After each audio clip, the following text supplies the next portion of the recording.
Hey, what's up, everybody? True Boxing here. Thank you for coming back to get hit with the truth. So today we are continuing my True Boxing annual top 10s as we are going to look at my number 2 super featherweight in the world right now, the reigning two-time WBC champion O'Shaquie Foster. Now, before we get into that, if you could smash the like button, leave a comment, or subscribe to the channel, I really do appreciate any and all support that I can get as I continue to build my channel here. So, Foster entered the year at number 4 and was the WBC champion as he was coming off his best year. But early in the year, he impressed everybody with an impressive, convincing, unanimous decision victory over Ray Vargas, who had moved up in weight to fight him for the vacant belt. Then he would return after not a lot of people were signing on dotted line to fight him. He decided to make a mandatory defense against the hard-hitting Rocky Hernandez.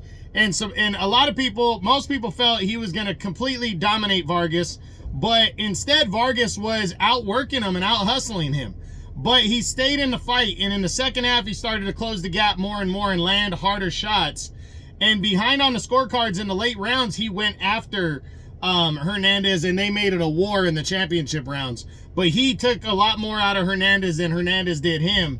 And in the 12th round, as he was behind on the scorecards and was about to lose his title if it went to the final bell, he wouldn't allow it as he stopped Rocky Hernandez. Now, as impressive of a win as that was, that also took a little bit away from his allure of how good he really was.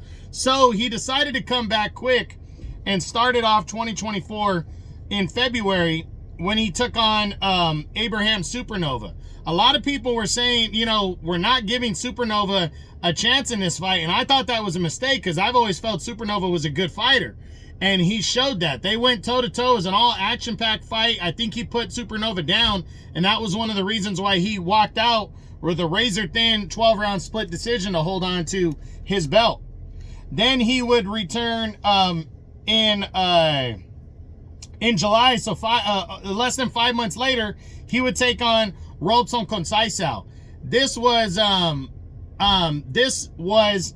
a highly anticipated fight. I was super excited as a boxing fan to watch this fight because of how much Foster had been going toe-to-toe with a couple guys, you know, with Hernandez and with Nova in back-to-back fights. And then you had Conceição, who had almost upset Emmanuel Navarrete and took the title in November of 23, and then also got robbed against, what's his name, Oscar Valdez back in 21, and then even against Shakur Stevenson, a fight that he lost cleanly and by a wide margin. Stevenson came in overweight, and the title was stripped of Stevenson, so Stevenson still had a weight advantage over Conceição. So Conceição, in his 4th attempt at a world title, you know, was there going to be controversy? Well, there was, but it went in favor of Conceição and against Foster, sadly. So Foster decided to employ just a boxing, counterpunching kind of style in this fight, but he wasn't throwing a ton. Conceição was throwing more, but he was missing by a wide margin. So after 12, it really looked pretty clear that O'Shaquie Foster was going to walk away with an ugly decision win. But the controversy swung, as I said, in Conceição's favor finally, as he would win a controversial split decision and become the new WBC champion.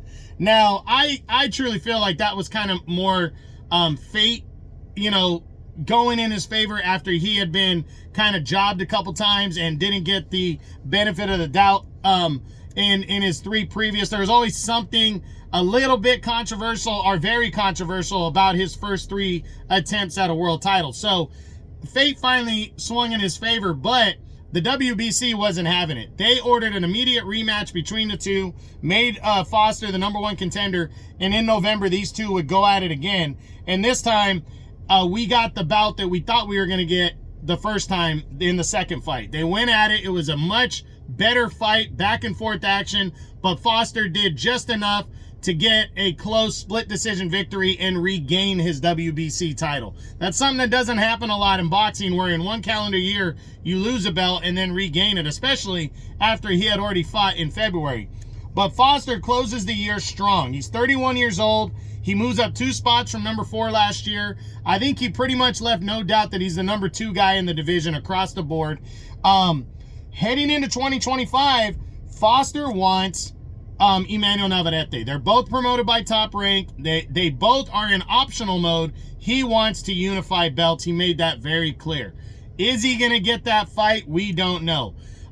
Because Navarrete, he seems interested, but there's also a lot of interest for featherweight champ Rafael Espinosa, who has been making rumors about moving to 130 anyways, to have an all-Mexican showdown with Rafael Espinosa.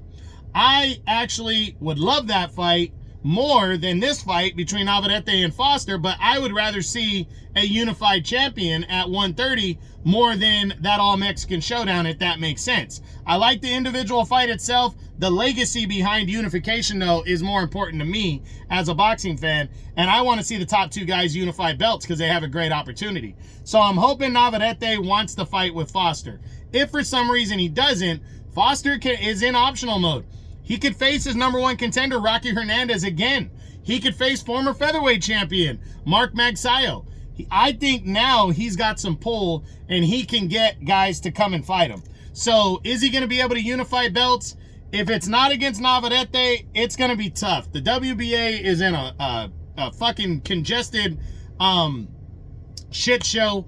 The IBF, we have a mandatory challenger in Eduardo Nunez going after the title against Anthony Kakachi. Kakachi could vacate, and then Nunez could fight somebody else. I don't think the IBF, I just don't see the IBF getting unified with that situation, maybe later in the year.